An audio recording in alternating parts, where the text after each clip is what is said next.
할렐루야. 아멘. 네, 오늘은 부활절 주일 이후의 첫 번째 주일입니다. 우리는 고난주간을 통해서 그리고 지난주 부활절 예배를 통해서 예수 그리스도께서 우리의 죄를 위해서 십자가에서 죽으시고 부활하신 사건을 말씀을 통해서 바라보고 또 예수께서 우리를 위해서 왜 죽어야만 했는가, 그리고 왜 부활하셔야만 했는가에 대해서 생각을 해봤습니다. 오늘 설교의 제목은 부활이 없다면입니다. 예수님의 죽음과 부활 사건은 초대교회에서부터 많은 논쟁거리를 만들어 왔습니다. 예수님을 있는 그대로 믿고 받아들인 사람들에게는 십자가와 부활 사건이 너무나 감사한 일이고 전혀 문제가 되지 않는 것이지만, 예수를 믿지 못하고 머리로 이해하려고 하거나 아니면 자기의 철학 체계에 안경을 쓰고 들여다보는 사람에게는 늘 문제가 돼 왔다는 말씀입니다. 예수님을 있는 그대로 받아들이지 않았다는 말씀입니다.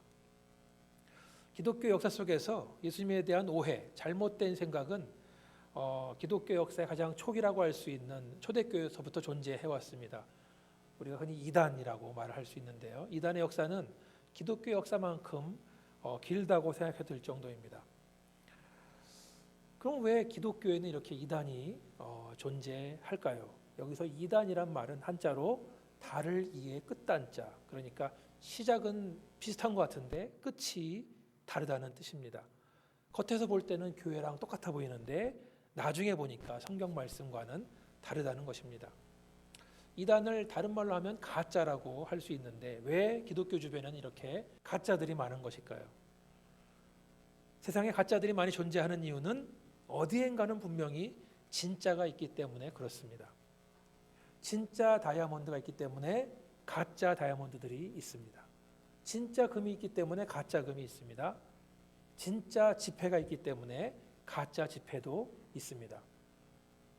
특별히 슈퍼노트라고 불리우는 미화 100불짜리 지폐는 사람들이 많이 가짜를 만들고 있다고 합니다. 흔히 위패라고 하는데 100불짜리 위패를 가장 잘 만드는 곳 중에 하나가 바로 북한이라고 합니다. 북한에서는 당에서 본격적으로 아주 이 100불짜리 위패를 만드는 일을 지원하다 보니까 아주 정교하게 만든다고 합니다. 한국에는 위패 감별사라는 그런 직업이 있다고 합니다. 위패 감별사라는 것은 말 그대로 진짜 돈과 가짜 돈을 구별해내는 직업입니다. 그리고 한국의 위표 감별 기술은 그 능력은 세계 최고 수준이라고 합니다. 그리고 좋은 위패 감별사가 되기 위해서 많은 훈련을 받는다고 합니다. 근데 그 두꺼운 돈뭉치 속에서 진짜와 가짜를 구별하는 가장 좋은 방법, 훌륭한 위패 감별사는 어떻게 훈련을 받을까요? 가장 좋은 방법은 진짜 돈을 연구하는 것이라고 합니다. 진짜를 알고 있어야 가짜를 구별해낼 수 있다는 것입니다. 위패, 가짜 돈을 아무리 들여다보고 연구를 해봐야 진짜를 모른다면 진짜와는 다른 형태, 다른 색깔, 다른 종이질을 구별할 수 없다는 말입니다. 우리 신앙도 마찬가지입니다. 하나님이 주신 성경 말씀을 정확히 알아야 가짜를 구별해낼 수 있는 것입니다. 성경 없이 아무리 기독교 서적을 많이 읽고 아무리 사람들이 써낸 기도문을 들여다본다고 해봤자 우리는 가짜를 구별할 수 없습니다. 요한일서 4장 1절로 3절 한번 같이 읽어보겠습니다. 요한일서 4장 1절로 3절 시작. 사랑하는 자들아, 영을 다 믿지 말고 오직 영들이 하나님께 속하였나 분별하라. 많은 거짓 선지자가 세상에 나왔습니다. 이로써 너희가 하나님의 영을 알지니 곧 예수 그리스도께서 육체로 오신 것을 시인하는 영마다 하나님께 속한 것이요 예수를 시인하지 아니하는 영마다 하나님께 속한 것이 아니니 이것이 곧 적그리스도의 영이니라. 오리라 한 말을 너희가 들었거니와 지금 벌써 세상에 있느니라. 아멘. 우리의 원수 사탄 마귀는 우리가 바른 길로 가는 것을 늘 방해합니다. 우리가 건전한 신앙 갖는 것, 건전한 신학 갖는 것을 두려워합니다. 그래서 여러 가지 모습으로 우리를 유혹하고 안개와 같이 우리의 시야를 가리고 우리를 늘 무너뜨리려고 애를 씁니다. 가짜들은 진짜와 섞여 있습니다. 그래서 우리가 속기가 쉽습니다. 그러나 하나님께서는 우리가 똑바로 분별하기를 원하십니다.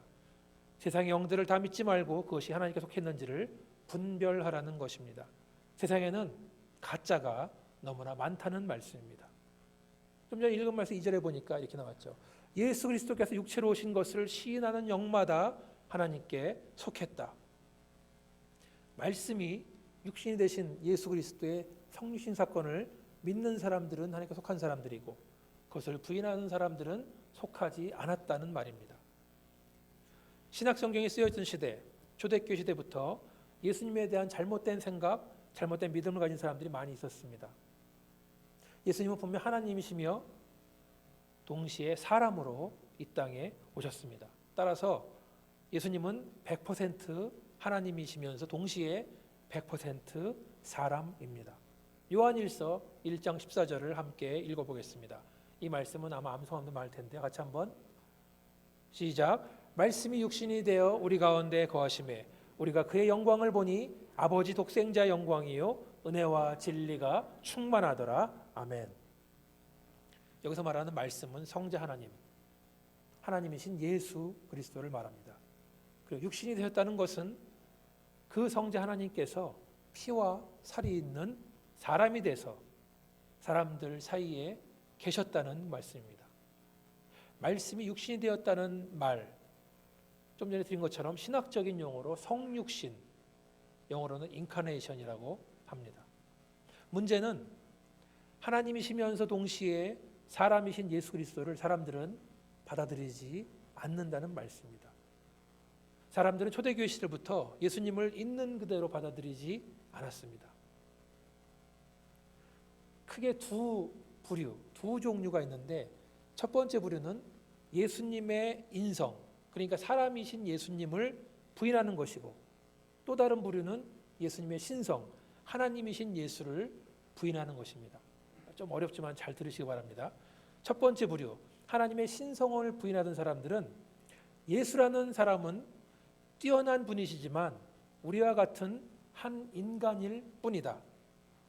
유대교 율법주의자들이 그 시작이라고 합니다. 영어로는 에비온주의라고 하는데 에비온이라는 말은 가난한 사람이라는 뜻이랍니다. 예수님은 이 땅에서 가난하게 살았다는 것, 그래서 사람들은 율법을 지키면서 율법적으로 가난하고 검소하게 살아야 된다라고 주장합니다. 이들의 가장 큰 문제는 예수님의 신성, 즉 예수님이 하나님이라는 사실을 부인하는 것입니다. 따라서 이들은 예수님이 다윗의 자손이라는 것은 인정하지만 예수님의 동정녀 탄생은 부인하고 예수님의 십자가 죽음과 부활을 부인합니다. 예수님은 뛰어난 분이시지만 한 사람의 인간이었기 때문에 부활은 불가능하다라고 생각합니다. 따라서 이들은 예수의 십자가 사건은 예수님이 십자가 죽은 것이 아니라 거의 죽을 뻔했다. 부활한 것이 아니라 거의 죽은 상태에서 회생한 것이다라고 믿고 있습니다. 두 번째 부류는 예수님의 인성, 사람이었던 예수를 부인하는 사람들입니다. 흔히 가현설, 거짓 가짜에 나타날 현자, 혹은 영지주의라고 부릅니다. 이들은 이원주의, 그 헬라 철학 이원주의에서 출발한 사람들인데 이원론이라는 것은 영과 육이 분리되어 있다. 그래서 영은 전적으로 선하고 물질은 육은 전적으로 타락했다. 그렇게 믿습니다. 영과 육은 한쪽은 너무나 선하고 한쪽은 너무나 악해서 함께 있을 수가 없다. 그래서 예수님은 전적으로 선한 분이기 때문에 신이다. 그래서 악한 인간의 몸을 입었을 리가 없다라고 생각합니다. 예수님이 이 땅에 계셨던 것을 다 착시현상 혹은 환상이라고 믿습니다. 예수님은 육신이 없기 때문에 탄생도 없었고 고통도 없었고 십자가 죽음도 없었고 부활도 환상이라고 믿는 것입니다. 영은 너무나 선하고 육은 너무나 더럽기 때문에 그렇게 생각합니다. 예수의 인성을 인정하면서 신성을 부인하는 자들이나 예수의 신성을 인정하면서 인성을 부인한 자들은 모두 틀린 줄 믿습니다. 예수님은 하나님이시면서 동시에 사람으로 우리에게 오신 줄 믿습니다. 아멘. 아멘.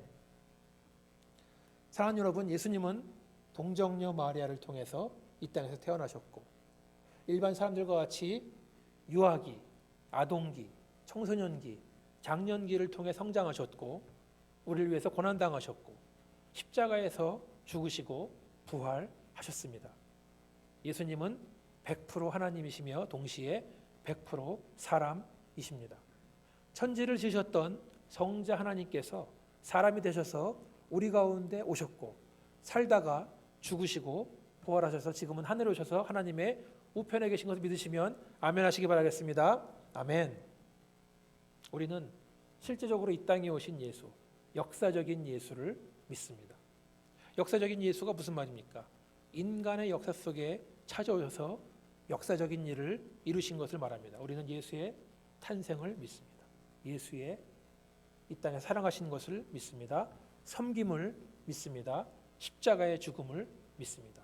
거의 죽을 뻔하다가 겨우 살아난 것이 아닙니다. 환상으로 십자가에 달렸던 것도 아닙니다. 물과 피를 다 쏟아내면서 분명히 죽으시고 부활하셨습니다. 예수님 3일 만에 부활하셨는데 그 당시에도 유대교 종교 지도자들은 무덤을 지키던 병사들에게 뇌물을 줘서 제자들이 예수의 시신을 훔쳐갔다고 소문을 내라고 노력했지만 그것으로 예수의 부활 사건을 막을 수가 없었습니다. 우리 지난주에 우리 이 목사님께서 설교 중에 말씀하신 것처럼 예수의 부활을 목격한 증인들이 허다하게 많았던 것을 우리는 기억합니다. 증인이라는 것은 법정 용어로 공식적으로 증언을 했고 그것이 인정되었다는 것을 말합니다. 또한 우리는 앞으로 겪게 될 중요한 사건, 예수의 재림을 믿습니다. 하늘로 올라가신 예수님은 언젠가 다시 돌아오시는 줄 믿습니다. 아멘. 부활이 없다면, 오늘의 설교 제목입니다. 부활이 없다면. 오늘의 본문 말씀 고린도서 15장에서도 사도 바울은 일부 부활을 믿지 못하는 사람들, 오해하고 있는 사람들, 자기 마음대로 해석하는 사람들 향해서 경고의 말씀을 하는 겁니다. 만일 죽은 자의 부활이 없다면, 여기서 죽은 자라는 것은 예수님도 포함되는 것입니다. 그리스도도 다시 살아나지 못했다는 것입니다. 예수님이 부활하지 않았다면 부활의 소식을 전하는 바울을 비롯한 모든 무리들, 전도한 것들 다 헛된 것이라는 거죠. 부활의 이야기를 전해주는 사람이 헛됐다면 그것을 듣고 믿는 사람들도 헛됐다는 것입니다. 부활이 없다면 우리 믿음도 헛것이 되고 우린 여전히 죄 가운데 있을 것이라고 했습니다. 왜 부활이 없다면 우린 여전히 죄 가운데 있어야 됩니까? 만약에 우리가 부활하지 않는다면, 다시 태어나지 않는다면 아무리 좋은 천국이 있다고 해봤자 우리랑 상관이 없다는 말씀입니다. 부활, 영생이 없다면 아무리 좋은 천국도 헛된 것을 믿으시면 아멘 하시기 바라겠습니다. 아멘. 또한 부활이 없다면 그 복음을 믿고 죽은 사람들, 성경에는 잠자는 자라고 표현했습니다. 그들도 모두 망한 것이다. 그리고 만약에 부활이 없다면 지금 우리가 사는 이 세상이, 이 삶이 전부라는 것입니다. 만약에 부활이 없다면 한 번뿐인 인생인데 왜 우리가 천국의 보화를 쌓아두려고 노력을 합니까? 왜 하나님 말씀대로 살려고 순종하려고 노력합니까? 왜 우리가 자기를 희생하고 다른 사람 섬기며 삽니까? 부활이 없고 천국이 없다면 남을 위해 살 시간이 없습니다. 자신의 행복만 바라보고 자신의 쾌락만 추구하고 살아야 되는 것입니다. 따라서 만약에 부활이 없다면 우리 모두는 다 불쌍한 사람들입니다. 우리는 모두 속아왔어요. 우리는 쓸데없는 것에 대해서 많은 시간과 재물과 에너지를 써왔던 것입니다. 그러나 사랑하는 여러분, 예수님은 죽음에서 부활하셨습니다. 아멘. 그리고 하나님 자녀 된 저와 여러분도 반드시 부활할 것을 믿습니다. 아멘. 예수님은 가장 먼저 부활하심으로써, 죽음에서 부활하심으로써 우리에게 부활의 길을 열어주셨습니다. 오늘 본문 말씀 고린도 15장 20절 이하를 보면 이렇게 나와 있습니다. 그러나 이제 그리스도께서 죽은 자 가운데서 다시 살아나사 잠자는 자들의 첫 열매가 되셨도다. 사망이 한 사람으로 말미암았으니 죽은 자의 부활도 한 사람으로 말미암는도다. 아담 안에서 모든 사람이 죽은 것 같이 그리스도 안에서 모든 사람이 삶을 얻으리라. 아멘. 이 짧은 말씀에는 복음의 기초가 다 들어 있습니다. 하나님 만든 첫 번째 사람, 모든 인류의 조상인 아브라함의 범죄, 선악과를 따먹으면 그 불순종의 범죄로 인해서 모든 사람이 죽었습니다.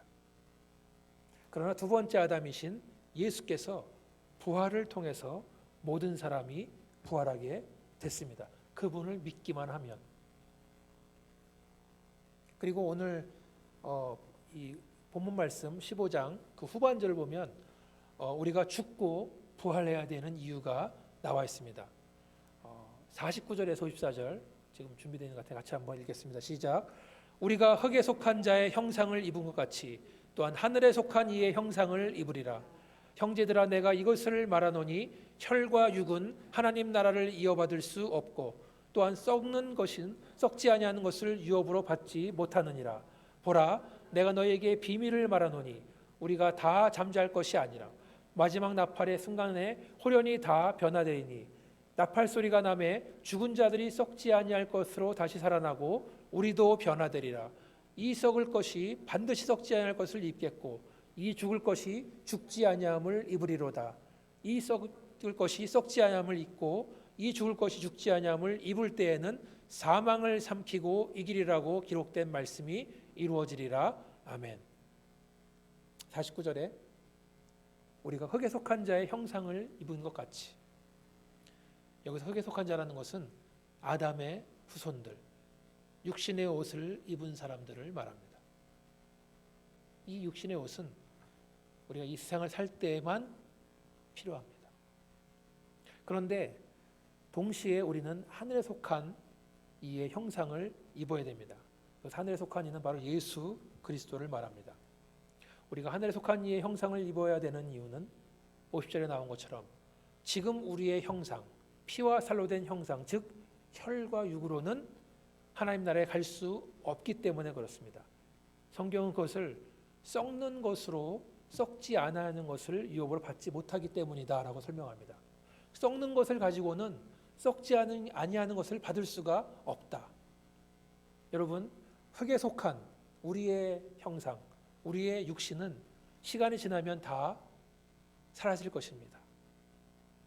이렇게 제한적인 몸을 가지고 영원한 썩지 않은 나라, 하나님 나라에 들어갈 수 없다는 말씀입니다. 그러니까 우리는 모두 죽을 운명이고 죽어야 되고 하늘에 속한 형상을 가지고 부활을 해야 한다는 말씀입니다. 썩는 것과 썩지 않는 것, 이 땅에 속한 것과 하늘에 속한 것. 지금 우리는 이 두 가지, 이 땅에 속한 것과 하늘에 속한 것 사이에 갈등 속에서 살아가고 있다는 말씀입니다. 부활은 우리로 하여금 흙에 속한 이 세상, 언젠가 썩어질 이 세상에 살고 있는 우리들로 하여금 하늘에 속한 세상, 썩어지지 않는 세상을 바라볼 수 있는 눈을 뜨게 해주는 줄 믿습니다. 아멘. 53절에 이 썩을 것이 썩지 아니할 것을 입겠고 이 죽을 것이 죽지 아니함을 입으리로다. 천국에 대한 확실한 믿음, 영생에 대한 확실한 소망이 있는 사람들, 그들만이 흙에 속한 것은 언젠가 썩어지고 죽을 것이라는 것을 늘 깨닫고 있습니다. 동시에 하늘에 속한 것은 썩지 않고 영원한 생명이 있다는 것을 믿고 사는 줄 믿으시면 아멘 하시기 바라겠습니다. 아멘. 그러면 우리는 어떻게 살아야 됩니까? 어떻게 하면 우리가 살면서 부활에 대한 확실한 믿음과 소망을 가지고 살 수 있습니까? 같은 장인 15장 31절을 함께 읽겠습니다. 15장 31절 시작. 형제들아 내가 그리스도 예수 우리 주 안에서 가진 바 너희에 대한 나의 자랑을 두고 단언하노니 나는 날마다 죽노라. 나는 날마다 죽노라. 이 말은 사도 바울이 날마다 자기를 자해하면서 학대한다는 말이 아닙니다. 흙에 속한 형체, 즉 우리의 육신의 욕심을 따라 사는 것, 마치 지금 우리가 사는 이 세상이 전부라고, 이 세상이 마지막이라고 말하는 한 번뿐인 인생 아끼지 말고 후회 없이 살자고 말하는 세상의 풍조와 세상의 철학 속에서 우리는 하늘에 속한 형체, 부활, 천국의 삶을 바라보면서 살아가는 것을 말합니다. 천국 복음을 위해서 자기 스스로를 제한하고 좁은 길, 고난의 길을 선택하고 대접받기보다는 대접하기를 위해서 두 손 두 발을 다 걸어붙이고 섬기는 삶을 택하는 것. 복음을 위해서라면 어설픈 세상의 약속과 부귀영화가 아닌 영원한 천국을 생각하며 죽음의 길을 할지라도 순종하는 것. 자기의 분노를 죽이고 자기의 마음속에 피어나는 미워하는 마음을 죽이고 자기의 목소리를 스스로 낮추고 다른 사람을 나보다 더 높여주고 스스로 종이 되어 사는 삶. 이것이 바로 사도 바울이 말하는 나는 날마다 죽는다는 고백인 줄 믿습니다. 아멘. 아멘. 저 여러분이 잘 아시는 말씀 갈라디아서 2장 20절 외우면 좋은데요. 같이 한번 읽겠습니다. 시작. 내가 그리스도와 함께 십자가에 못 박혔나니 그런즉 이제는 내가 사는 것이 아니요 오직 내 안에 그리스도께서 사는 것이라. 이제 내가 육체 가운데 사는 것은 나를 사랑하사 나를 위하여 자기 자신을 버리신 하나님의 아들을 믿는 믿음 안에서 사는 것이라. 우리의 옛사람은 예수님과 함께 십자가에서 못 박혔습니다. 다시 말해서 우리의 죄된 본성은 십자가에서 이미 죽었습니다. 그러나 우리는 아직 이 세상을 살아가야 됩니다. 구원받은 우리가 곧바로 하나님의 품, 천국으로 가지 않고 여전히 육신을 입고 이 땅에 사는 데는 분명 하나님의 뜻이 있는 줄 믿습니다. 하나님께서 저와 여러분을 통해서 이루기 원하시는 사명이 있는 줄 믿습니다. 그것이 바로 우리가 세상을 사는 이유입니다. 갈라디아서에서는 그것을 우리를 위해서 생명도 아끼지 않으신 예수님을 믿는 믿음 안에서 사는 것이라고 했습니다. 우리가 이 육체의 옷을 입고 여전히 세상을 살아가는 이유는 하나님께서 그렇게 살기를 원하셨기 때문에 그렇습니다.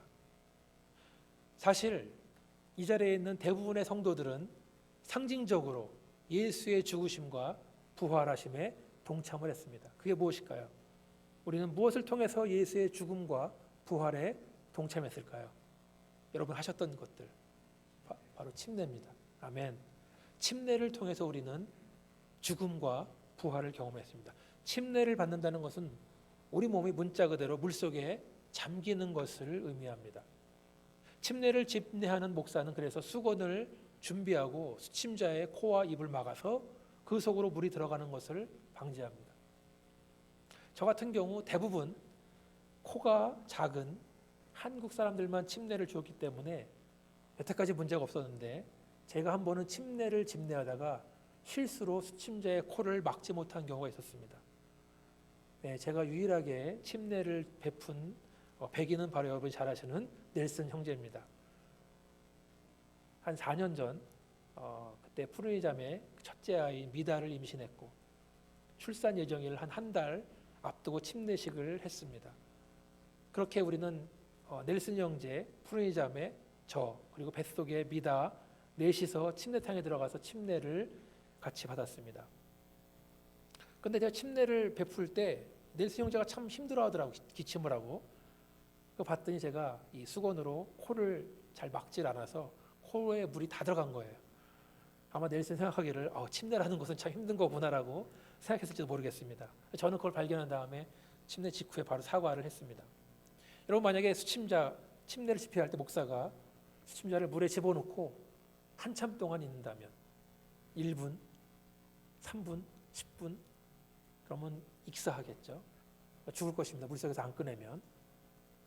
걱정하지 마시기 바랍니다. 침례받다 죽었다는 이야기 한 번도 들어본 적이 없습니다. 그런데 여러분 우리가 이렇게 물속에 잠기는 행위 이것은 육신의 죽음을 상징합니다. 물속에 잠김으로써 옛사람, 죄된 본성이 죽었다는 것을 의미합니다. 예수의 죽음에 동참하는 것입니다. 물 밖으로 나오는 행위는 뭡니까? 부활을 의미합니다. 물속에서 옛사람, 죄된 본성이 죽었다면 물 밖에서는 이제 새 사람, 하나님의 자녀로 다시 태어났다는 부활에 동참했다는 것을 말합니다. 우리는 침례를 받음으로써 예수의 죽으심과 부활하심에 동참을 했습니다. 아멘. 아멘. 여러분 침례 의식을 잘 기억하시기 바랍니다. 그리고 그 의미를 다시 한번 잘 새기시기를 바라겠습니다. 아직까지 침례를 받지 않으신 분이 계시다면 꼭 침례를 받으시길 바랍니다. 저는 침례를 이렇게 비유합니다. 우리가 결혼식을 올리지 않아도 얼마든지 함께 살 수 있습니다. 남녀가 사실혼이라고 합니다. 그것도 가족의 형태라고 합니다. 그러나 더 좋은 것은 양가 부모님의 축복과 하객들의 축복을 받으면서 결혼 올리면서 이제 두 사람이 부부된 것을 선포하는 것이 더 훨씬 좋습니다. 마찬가지로 침례를 받지 않더라도 우리가 신앙생활하고 천국 가는 데에는 아무런 문제가 없습니다. 확실합니다. 그러나 순종하는 마음으로 사랑하는 가족들과 성도들의 축하를 받으면서 침례를 받는 것, 침례를 통해서 개인의 신앙을 고백하고 하나님 자녀가 된 것을 세상에 공포하는 것이 훨씬 더 좋은 일이 믿으시면 아멘 하시기 바라겠습니다. 아멘. 오늘 설교의 제목, 부활이 없다면. 2000년 전 성육신 사건을 통해서 하나님이신 예수님은 사람이 되어서 이 땅에 오신 줄 믿습니다. 사람이신 예수님은 우리와 같은 모습을 하시고 우리와 같은 언어를 사용하시고 같은 음식을 드시고 실제로 사신 줄 믿습니다. 우리를 위해서 고난당하시고 십자가에서 죽으시고 그리고 장사진 3일 만에 부활하신 것을 믿습니다. 예수님과 함께 십자가에서 못 박힘으로 이제 우리는 옛사람, 죄된 본성은 죽고 하나님의 자녀로 다시 살아나는 줄 믿습니다. 물론 이 세상에 살면서 우리는 썩어질 육신을 입고 있지만 우리의 눈은 하늘을 향하고 썩어지지 않는 하늘에 속한 옷을 입기를 간절히 바라는 줄 믿습니다. 동시에 세상을 살면서 우리는 날마다 죽는다고 고백하는 바울의 고백을 생각하면서 천국을 위해서 예수의 복음을 위해서 날마다 죽는 삶에 헌신한 사람들인 줄 믿습니다. 예수님 다시 오시는 날, 부활의 날을 기대하고 기다리며 각자 맡겨진 사명에 최선을 다하며 사는 저 여러분 되시기를 주님의 이름으로 축원합니다. 같이 한번 기도하시겠습니다.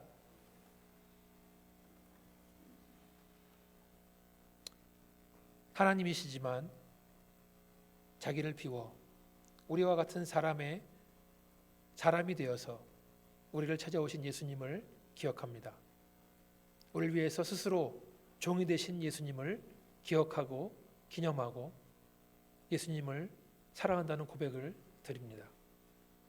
예수의 부활이 우리를 다시 살리고 우리가 썩어질 몸을 벗고 썩지 않는 몸을 입게 하시는 축복인 줄 믿습니다. 우리가 눈을 들어 하늘의 신령한 것을 사모하며 예수께서 원하시는 삶을 살 수 있도록 도와주시고 인도하여 주시옵소서. 부활이 우리의 소망이며 능력인 줄 믿습니다. 이 모든 말씀을 예수님의 이름으로 기도합니다. 아멘.